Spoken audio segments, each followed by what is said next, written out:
गौतम जी, वेणुगोपाल जी, सफल जी, स्टेज पे वरिष्ठ नेता, हमारी बहनें, आप सबका यहाँ बहुत बहुत स्वागत, नमस्कार।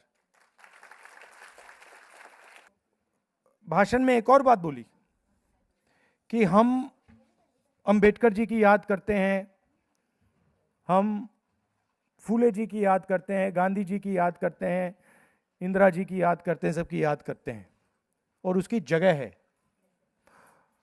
मगर मैं आपसे पूछना चाहता हूं, अगर आज अंबेडकर जी जिंदा होते और आप उनसे पूछते कि देखिए, आप ये चाहते हैं कि हम आपकी याद करें या आप ये चाहते हैं कि हम आपकी तरह बने, उनका जवाब क्या आएगा? आपकी तरह बने। उनमें से कोई नहीं कहेगा कि आप हमारी याद कीजिए, वो कहेंगे हम विचारों के लिए लड़े थे, आप हमारी याद मत कीजिए, जो हमने किया था वो कीजिए।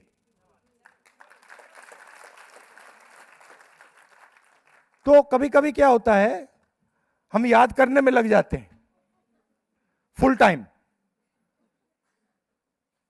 और सोचते हैं कि भाई याद करने से काम हो गया।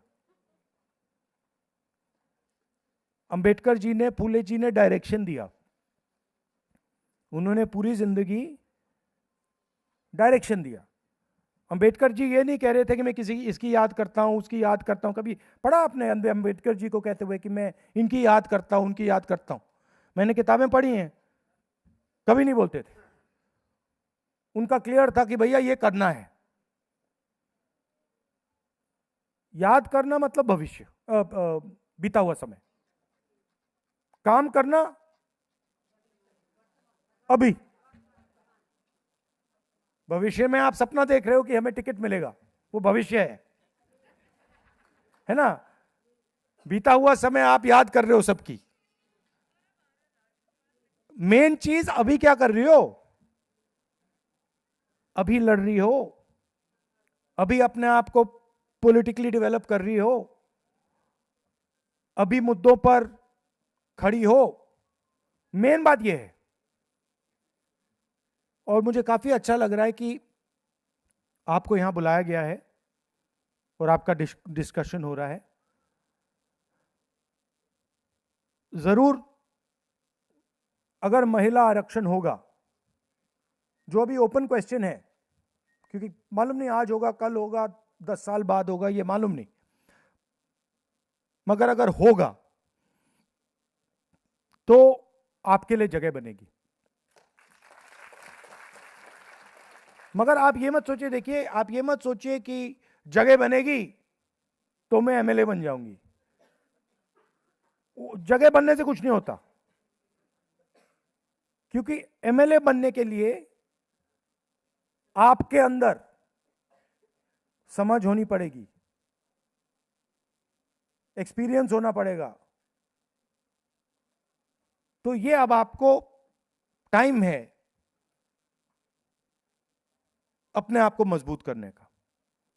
तो जय हिंद जी हैं, गौतम जी हैं, ये ओबीसी, एससी, अलग अलग डिपार्टमेंट्स हैं कांग्रेस पार्टी में, उनको चलाते हैं। बट हम चाहते हैं कि ओबीसी महिलाओं का भी विजन हो, दलित महिलाओं का विजन हो, आदिवासी महिलाओं का हो, माइनॉरिटी जनरल कास्ट की महिलाओं का विजन हो। हम तो नहीं बना सकते, हम मदद कर सकते हैं, हम बना नहीं सकते, क्योंकि आप जानते हो विजन क्या होना चाहिए। तो ये आपकी जिम्मेदारी है कि जो ओबीसी महिलाएं हैं, आने वाले समय में हर स्टेट में कांग्रेस पार्टी उनकी कैसे मदद करेगी, उनको कैसे पावर देने का काम करेगी। कास्ट सेंसस बहुत बड़ा मुद्दा है, इसके बारे में जानकारी देना, लोगों को जानकारी देना, यह आपकी जिम्मेदारी है। कास्ट सेंसस क्यों हो रहा है, कहां कहां हुआ है, कैसे हुआ है, इसका क्या फायदा है, तो ये पूरी मैसेजिंग आपको देनी है। और मैंने भाषणों में बहुत बार बोला है कि ओबीसी वर्ग 50% है हिंदुस्तान का,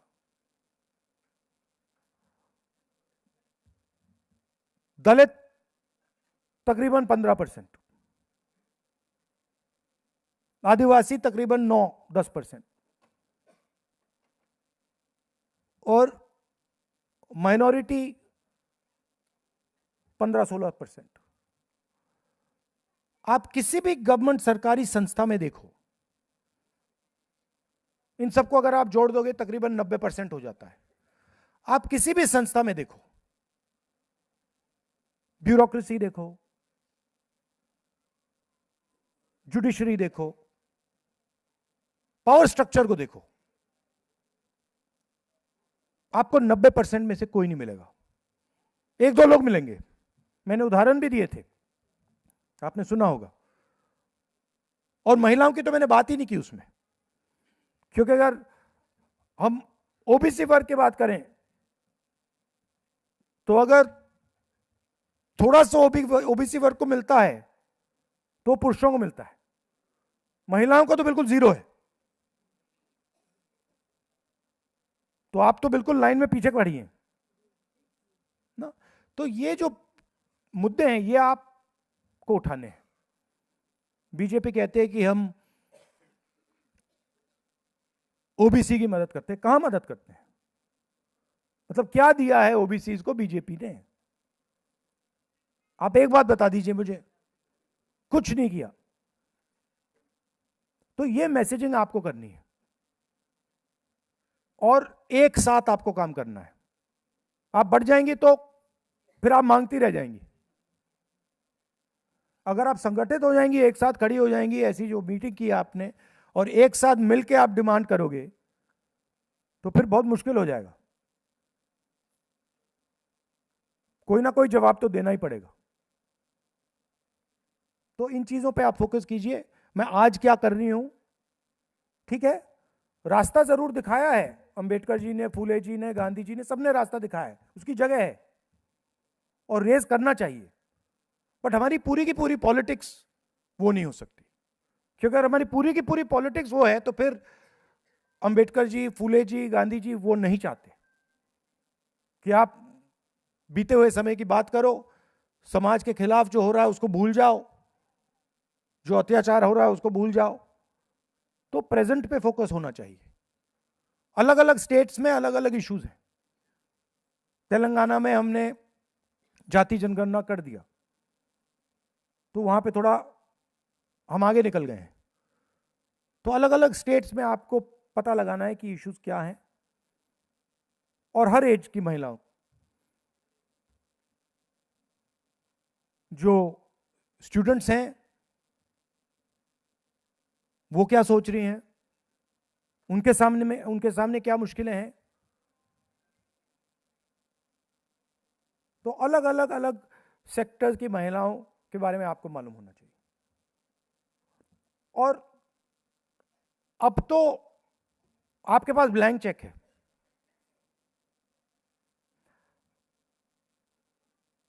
हिंदुस्तान के प्राइम मिनिस्टर 100% कॉम्प्रोमाइज और ब्लैकमेल किए जा रहे हैं, ये पूरे देश को मालूम है। आपने उनका आज चेहरा देखा भाषण देते हुए? देखा आपने? मतलब फॉरेन मिनिस्टर की स्पीच हुई अभी पार्लियामेंट हाउस में, ईरान शब्द तक प्रयोग नहीं किया, ईरान शब्द नहीं बोला।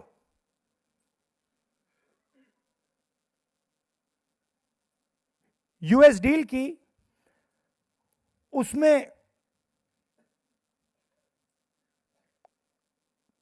पूरा कृषि का स्ट्रक्चर उठा के पकड़ा दिया अमेरिका को।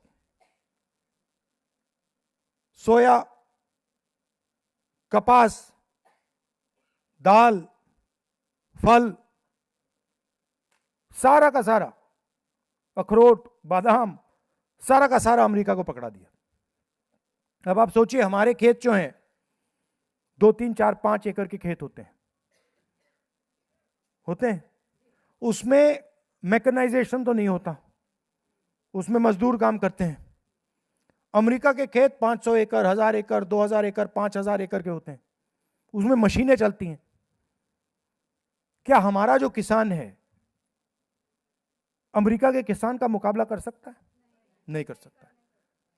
तो हमारी सरकार की जिम्मेदारी है, फर्ज है कि अमेरिका का किसान अपना माल हिंदुस्तान में ना बेच पाए, ये हमारी जिम्मेदारी है। तो ये सेक्टर खोल दिया इन्होंने। उसके बाद मोदी जी ने ट्रंप से वायदा किया कि हर साल हम अमेरिका की कंपनी से 9 लाख करोड़ रुपए का माल खरीदेंगे 5 साल के लिए। इस साल 9 लाख करोड़ रुपए, अगले साल 9 लाख, उसके बाद 9 लाख, 5 साल के लिए। अब आप सोचिए, अगर हम 9 लाख करोड़ रुपए अमेरिका की कंपनियों से खरीदेंगे तो हमारी फैक्ट्रियां क्या करेंगी? खत्म हो जाएंगी। तो दूसरा काम इसने किया कि हमारी सारी की सारी फैक्ट्रियों को मार दिया। 9 लाख करोड़ रुपए हर साल। तीसरी बात, अच्छा बताइए, मैं आपका टेस्ट लेता हूं। दुनिया में आपने देखा है कि युद्ध हो रहे हैं, है ना? अच्छा, युद्ध किसके बीच में हो रहा है? आपको लगता है कि ईरान का युद्ध ईरान और अमेरिका के बीच में है? तो किसके बीच में है? हाँ, ठीक है, एक तरफ तो यूएसए है, दूसरी तरफ कौन है? देखिए, आप फेल हो गई टेस्ट में, फेल हो गई। ये जो सब चल रहा है ड्रामा, ये चाइना और अमेरिका के बीच में ड्रामा चल रहा है। आप समझिए, अमेरिका सुपर पावर है, चाइना सुपर पावर बनने की कोशिश कर रहा है। लड़ाई इन दोनों के बीच में है, ठीक है? यूक्रेन में लड़ाई हो रही है। लगता है कि लड़ाई यूक्रेन और रूस के बीच में हो रही है ना, असली लड़ाई अमेरिका, नेटो, चाइना और रूस के बीच में हो रही है। आपको लग रहा है कि ईरान में लड़ाई हो रही है, असली लड़ाई अमेरिका, चाइना, रूस, इजराइल के बीच में हो रही है। और अगर अमेरिका को चाइना से लड़ना है 21वीं सदी में, तो उनके लिए सबसे जरूरी चीज क्या है? दूसरा क्वेश्चन, हाँ, डेटा। मतलब चाइना के पास डेटा है। क्यों? क्योंकि चाइना के पास बहुत बड़ा पॉपुलेशन है, उन्होंने पूरा अपना इंटरनेट बंद कर रखा है। तो जो चाइना के लोगों के फोन पे चलता है वो किसी के हाथ में नहीं है, बस अमेरिका के, चाइना के हाथ में है। वहां व्हाट्सएप नहीं है, गूगल नहीं है, कुछ नहीं है। उनका अलग है, वी चैट है, उनका गूगल बाइडू है। तो उनका डेटा तो उनके पास है। और सबसे बड़ा डेटा चाइना के पास है। दूसरा नंबर किसके पास है? इंडिया के पास। क्यों? क्योंकि हमारी आबादी बहुत बड़ी है।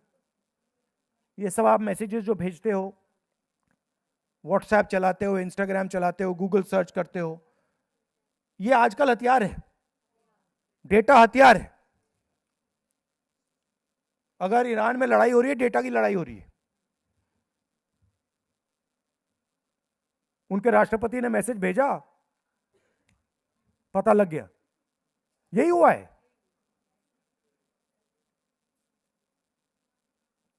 तो सबसे जरूरी चीज हिंदुस्तान का डेटा है। अगर अमेरिका को चाइना का चैलेंज एक्सेप्ट करना है, उनको हराना है, तो हिंदुस्तान के डेटा के बिना नहीं कर सकते। मतलब जो पिछली सेंचुरी में तेल सबसे जरूरी हुआ करता था, सऊदी अरेबिया के पास तेल था, कुवैत के पास तेल था, रूस के पास तेल था, आज सबसे जरूरी चीज डेटा है। और नरेंद्र मोदी ने हिंदुस्तान का पूरा डेटा अमेरिका को पकड़ा दिया, फ्री में, ऐसे मुफ्त में। मतलब आपकी जो पूंजी है, आपका जो धन है, आपका जो फ्यूचर है, नरेंद्र मोदी ने उठा के ऐसे ही दे दिया। मीडिया में एक शब्द नहीं बोल रहे हैं।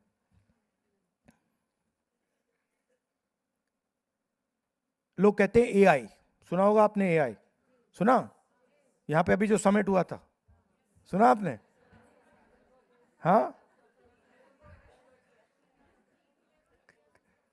कर दिया काम यूथ कांग्रेस वालों ने।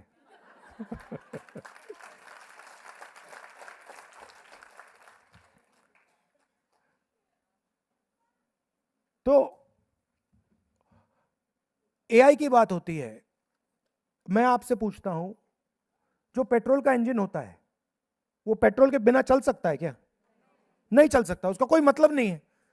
अगर मैंने आपको पेट्रोल इंजन दिया, गाड़ी दी और कहा कि भैया आपको पेट्रोल नहीं दूंगा, क्या कहेंगे आप?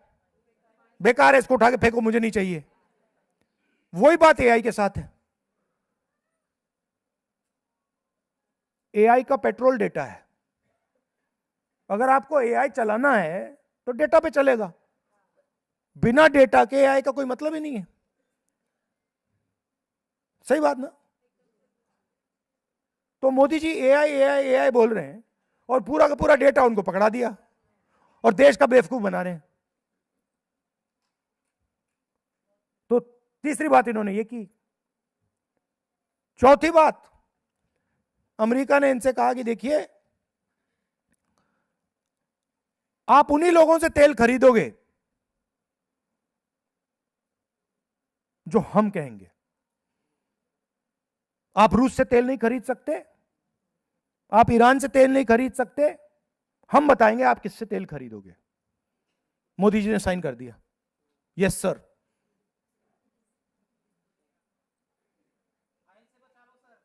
अब आपको मालूम है भाई, हिंदुस्तान का कोई भी प्रधानमंत्री, चाहे वो मोदी भी हो, ऐसा काम नहीं कर सकता। कोई ना कोई कारण तो है।